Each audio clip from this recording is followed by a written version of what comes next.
Welcome to episode 18 of the PlayStation Randomizer, the show that's old enough to vote in the United States. And what game will it vote for today? Killzone Shadowfall.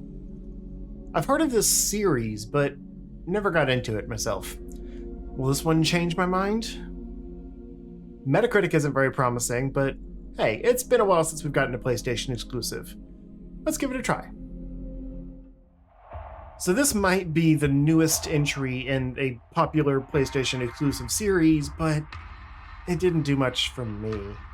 Graphically, it holds up well, but the intro is super confusing for someone with no knowledge of the series, with a really slow tutorial story section followed up by a weirdly disjointed and confusingly fast-paced series of time jumps that I assume are showing highlights from the series' history, but it did not help me get up to speed, and honestly it kind of just turned me off from learning any more by the time I got to a playable section.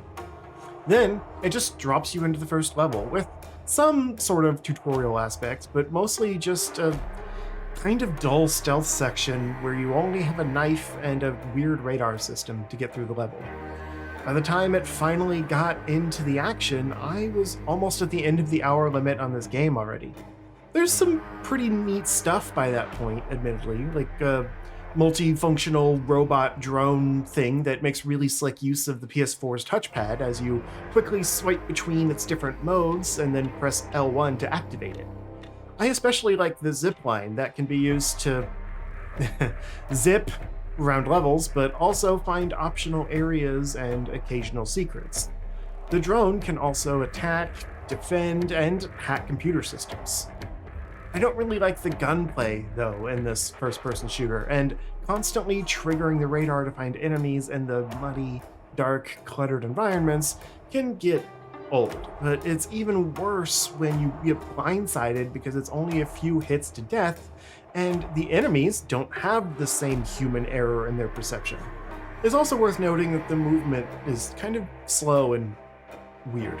There's like occasional trips in the environment that feel like the collision detection is too sensitive, but it hilariously just makes your master-trained soldier seem like a total klutz, tripping around on random little objects. I can't recommend this to anyone that doesn't already like Killzone, and those people probably don't need the recommendation.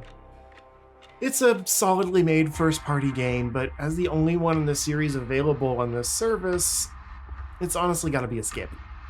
I know. I'm sorry. This is not the monkey's paw wish I hoped for a few episodes with a PlayStation Classic game. Will the next game be any better?